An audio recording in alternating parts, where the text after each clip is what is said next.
The Supreme Court in 1973 said, "Where the experts of law and medicine and science and religion cannot agree on the answer to the question of when does life begin, then it should be each individual's decision to make."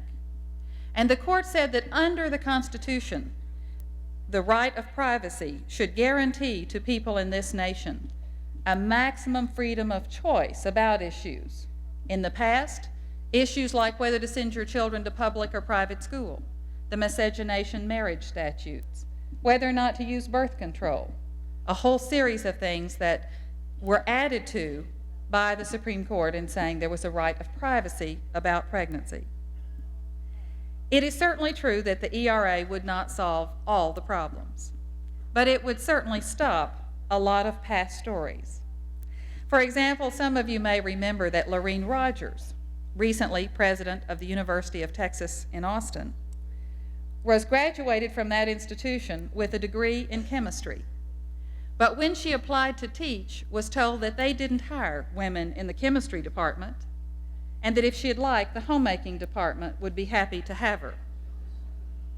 She did, in fact, teach chemistry as a homemaking professor. And it was interesting, when she became president of the university, one of the first calls she got was the chemistry department professor asking if she'd like to be part of the chemistry department faculty. She continued to be part of the homemaking department faculty at that point. Or stories that look at women who have in many different ways experienced discrimination. You see, I think of all the changes that have happened, and I'm proud of them, because to me those changes take away stereotypes. Instead of having someone judged based on whether they are male or female, they are judged on standards that are applicable: intelligence, commitment, learning, ability, physical size and strength, a lot of other things that make sense in terms of applying them to different situations. But under the Equal Rights Amendment, they would not be judged on an accident of birth. It took the suffragettes a long, long time to win their battle.